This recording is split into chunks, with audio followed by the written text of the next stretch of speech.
Lahat na lang ng mga kaganapan sa Pilipinas. Kapag magyera, kasalanan ni PBBM. Magtaas ang gasolina, kasalanan ni PBBM. Lahat kasalanan niya. Kapag magbaha, kasalanan naman ni PBBM. Lahat kasalanan niya. Wala na kayong nakita na kabutihan para kay PBBM.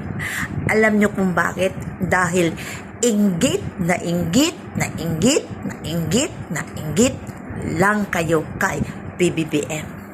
Dahil kahit anong pagpabagsak ninyo ay pilit itong pumunta sa taas. Alam niyo kung bakit? Pinikit niyo kasi yung mga mata ninyo eh. Hindi niyo inu-open. Buksan niyo yung mga mata ninyo, ganon oh. Ganon, at saka yung mga isipan ninyo. Dahil ang dami niyang ginawang proyekto.